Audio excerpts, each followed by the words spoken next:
이 이야기부터 들으면 대부분 이렇게 반응합니다. 설마. 그런데 이상한 기록들이 남아 있습니다. 정조는 유난히 한양 밖으로 자주 나갔습니다. 그리고 그 목적지는 거의 늘 같았습니다.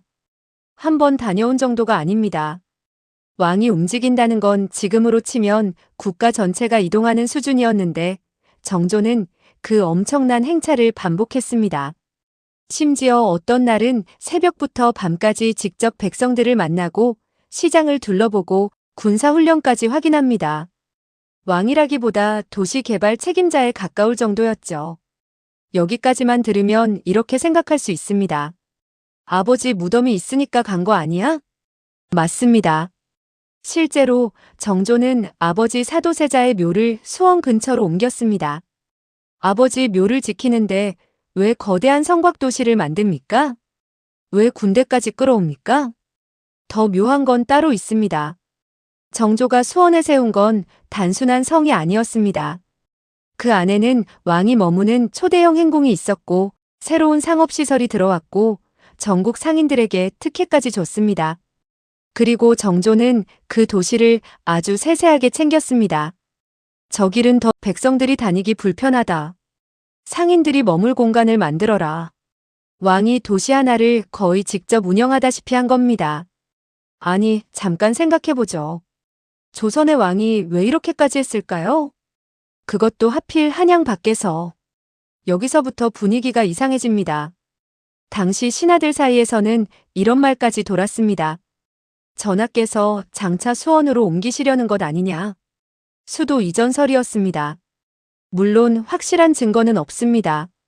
정조가 공식적으로 천도하겠다라고 선언한 적도 없죠. 수원에는 왕의 친위 부대가 배치됐고 새로운 경제 시스템이 들어왔고 군사 도시 수준의 방어 시설까지 만들어졌습니다. 게다가 정조는 한양 정치 세력을 극도로 경계하던 왕이었습니다. 이쯤 되면 질문이 하나 생깁니다. 수원화성은 정말 효심의 상징이었을까요? 아니면 정조가 조선을 새로 뒤집기 위해 준비한 거대한 판이었을까요? 그리고 더 소름 끼치는 건 그 다음입니다. 정조가 갑자기 죽자 수원의 분위기가 순식간에 바뀝니다. 왕이 그렇게 아끼던 도시, 조선의 미래처럼 보였던 공간, 그 움직임이 어느 날 갑자기 멈춰버린 겁니다. 마치 누군가 브레이크를 강제로 잡아당긴 것처럼 말입니다. 정조가 수원에 집착한 이유를 이해하려면 결국 한 사람 이야기로 돌아가야 합니다. 1762년 여름 사도세자는 뒤주 안에 갇힙니다. 그리고 여드레 뒤 그 안에서 죽었습니다. 조선 왕실 역사에서도 가장 기괴하고 가장 불편한 사건 중 하나였습니다. 당시 정조의 나이는 11살. 아버지가 뒤주에 갇혀 죽어가는 걸 바로 옆에서 지켜본 아이였던 겁니다. 여기서 중요한 건 단순히 비극적인 가족사가 아닙니다. 그 사건 이후 정조의 인생 전체가 완전히 바뀌었다는 데 있습니다. 왜냐하면 사도세자가 죽자 조정에는 보이지 않는 낙인이 남았기 때문입니다. 정조는 왕세손이었지만 동시에 정치적으로 굉장히 위험한 존재이기도 했습니다. 언제든 제거될 수 있다는 이야기가 끊이지 않았죠. 실제로 정조는 늘 암살 위협 속에서 살았습니다. 밥상도 함부로 먹지 못했고 신하들의 표정 하나까지 읽어야 했습니다. 조선의 왕이었는데도 늘 포위된 사람처럼 살아야 했던 겁니다. 생각해보면 묘합니다. 정조에게 한양은 수도이기 전에 아버지가 죽은 장소였습니다. 그리고 자신을 싫어하는 정치 세력이 가득한 공간이기도 했죠. 여러분이라면 그 한복판에서 편하게 잠들 수 있었을까요? 정조가 유난히 궁궐 밖으로 나가려 했던 이유도 어쩌면 여기서 시작됐는지 모릅니다. 실제로 그는 다른 왕들보다 훨씬 자주 한양을 벗어났습니다. 특히 수원으로 향하는 길을 반복해서 오갔죠. 정조는 아버지 사도세자의 묘를 지금의 수원으로 옮깁니다. 원래 서울 배봉산에 있던 묘를 화산 아래로 천장한 겁니다. 지금의 육릉자리죠. 그런데 이 천장 과정부터 규모가 심상치 않았습니다. 길을 새로 닦고 주변 마을을 정비하고 행정구역까지 손댑니다. 무덤 하나 옮기는 수준이 아니라 도시의 판 자체를 새로 짜기 시작한 거죠. 그리고 바로 여기서 수원화성 프로젝트가 시작됩니다. 많은 사람들은 이렇게 생각합니다. 물론 맞는 말입니다. 정조는 실제로 아버지 묘를 자주 찾았습니다. 능행차 기록을 보면 거의 집착에 가까울 정도입니다. 비가 와도 갔고 몸 상태가 좋지 않아도 내려갔습니다. 1795년에는 어머니 해경궁 홍씨의 회갑을 맞아 대규모 능행차를 벌이는데 그 행렬 규모가 엄청났습니다. 궁녀, 군사, 관리, 악대까지 포함하면 수천 명 수준이었죠. 지금으로 치면 도시 하나가 이동하는 느낌에 가까웠습니다. 그런데 여기서 이상한 장면이 등장합니다. 정조는 단순히 참배만 하고 돌아가지 않았습니다. 시장 상황을 살피고 백성 민원을 듣고 군사훈련을 확인합니다. 심지어 상인들에게 어떤 혜택을 줄지도 직접 챙겼죠. 아니, 왕이 왜 이 정도까지 합니까? 묘를 보러 간 사람이 아니라 새로운 도시를 점검하는 사람처럼 움직이고 있었습니다. 그리고 그 중심에는 화성행궁이 있었습니다. 정조는 이 행궁을 단순한 임시 숙소 수준으로 만들지 않았습니다. 조선 최대 규모의 행궁으로 키워버립니다. 당시 기록을 보면 방의 숫자도 압도적이었고 각종 행정시설까지 갖춰져 있었죠. 쉽게 말해 며칠 쉬었다 가는 별장이 아니라 왕이 장기간 머무르며 국정을 운영할 수 있는 구조였던 겁니다. 여기서 분위기가 다시 달라집니다. 왕이 자주 내려온다. 거대한 행궁을 만든다. 군대가 붙는다. 상업 중심지를 키운다. 이쯤 되면 신하들 입장에서는 불안해질 수밖에 없습니다. 설마 진짜 수원으로 옮기려는 건가? 수원화성이 완성되어 갈수록 조정 안에서는 이상한 소문이 커지기 시작합니다. 전하께서 한양을 버리려 하신다. 처음엔 헛소문 취급을 받았습니다. 조선 왕이 수도를 옮긴다는 건 나라의 뿌리를 흔드는 일이었으니까요. 그런데 신하들이 불안해한 이유는 따로 있었습니다. 정조가 수원에 만든 건 성벽이 아니라 왕이 혼자서도 움직일 수 있는 구조였기 때문입니다. 당시 조선의 왕권은 생각보다 약했습니다. 왕이라고 해서 마음대로 군대를 움직일 수도 없었고 인사권조차 신하들과 충돌하는 일이 많았죠. 특히 정조는 늘 감시당하는 왕에 가까웠습니다. 실제로 암살 위협 기록도 남아 있습니다. 즉위 초에는 암살범이 궁궐에 침입한 사건까지 벌어졌고 정조는 밤마다 칼을 곁에 두고 잤다는 이야기도 전해집니다. 그런 왕이 어느 순간 한양 밖에 새로운 거점을 만들기 시작한 겁니다. 이건 단순한 건축이 아니라 생존 전략에 가까웠습니다. 그리고 여기서 사람들이 잘 모르는 대목이 하나 나옵니다. 정조는 수원에 이주하는 백성들에게 집과 농토를 지원해줬습니다. 심지어 상인들에게는 세금 감면 혜택까지 줬죠. 조선 후기 기준으로 보면 굉장히 파격적인 정책이었습니다. 왜냐하면 원래 조선은 사람 이동 자체를 썩 반기지 않았기 때문입니다. 백성이 자기 지역을 떠나 떠도는 걸 위험하게 봤으니까요. 그런데 정조는 반대로 움직였습니다. 사람을 모았습니다. 돈을 모았습니다. 물자를 모았습니다. 도시를 스스로 숨쉬게 만들려 했던 거죠. 더 흥미로운 건 따로 있습니다. 정조는 화성 공사 과정에서 관리들의 이름을 전부 기록하게 했습니다. 누가 얼마를 썼는지, 누가 공사를 맡았는지, 자재가 얼마나 들어갔는지까지 남겼죠. 당시 기준으로는 굉장히 이례적입니다. 왜 이렇게까지 했을까요? 조선 후기 공사는 중간에서 돈이 새는 일이 흔했습니다. 권력층이 예산을 빼먹는 구조였죠. 그런데 정조는 그걸 정면으로 건드립니다. 쉽게 말하면 이겁니다. 내가 만드는 도시는 기존 방식으로 굴러가지 않는다.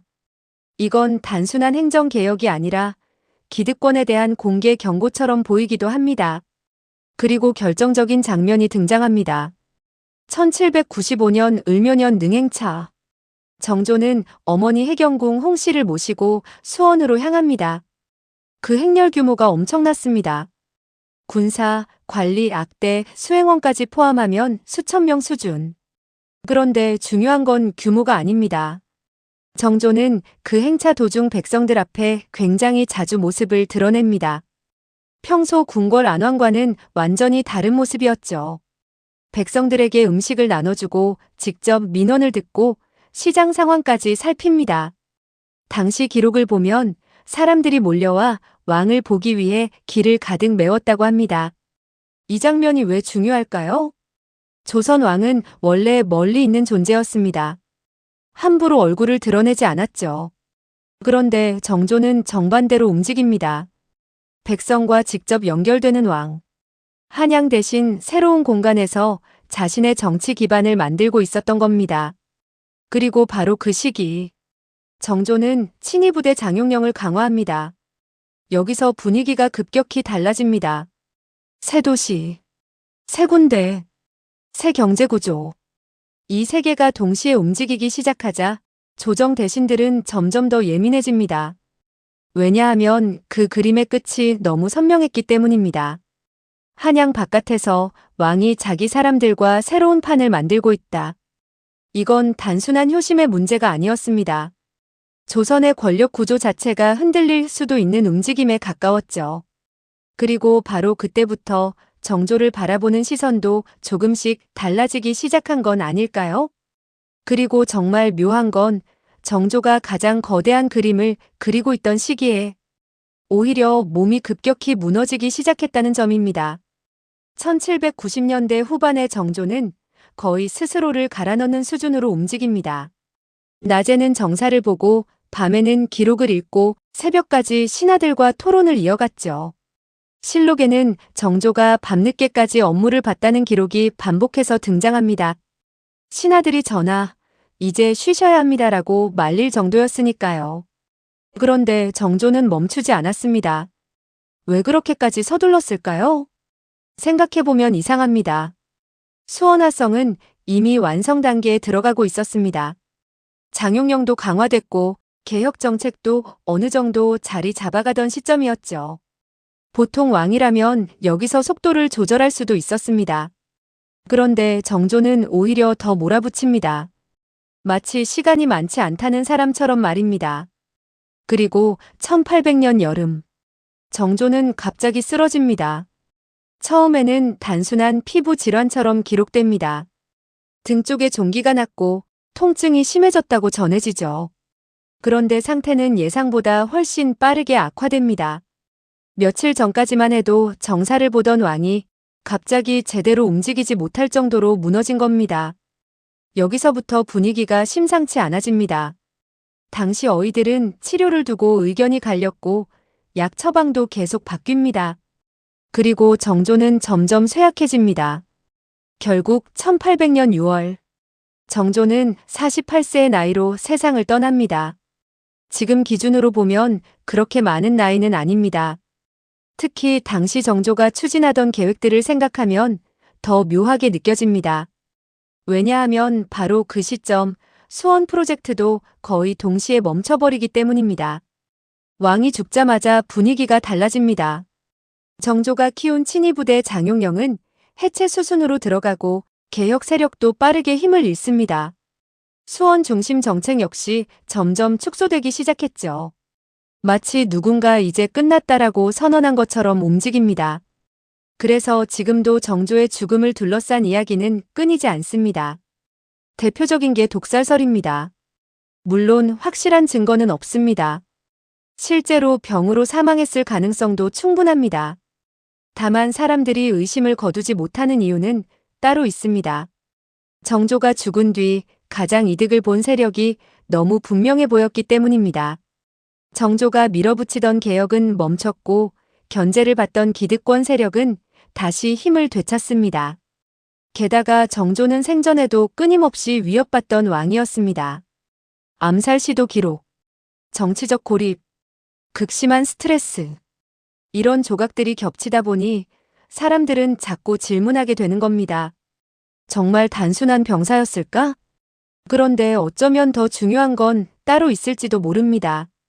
정조가 어떤 방식으로 죽었는가 보다 왜 그의 죽음과 동시에 모든 변화가 멈췄는가 하는 점 말입니다. 그만큼 당시 조선의 개혁이 한 사람에게 지나치게 의존하고 있었다는 뜻일 수도 있으니까요. 그리고 그 흔적은 지금도 수원에 남아 있습니다. 성벽은 남았습니다. 행궁도 복원됐습니다. 하지만 정조가 꿈꿨던 새로운 조선까지 완성된 것은 아니었습니다. 그렇다면 결국 수원화성은 성공한 프로젝트였을까요? 아니면 미완성으로 끝난 정조의 마지막 꿈이었을까요? 수원화성에는 이상한 흔적이 하나 남아 있습니다.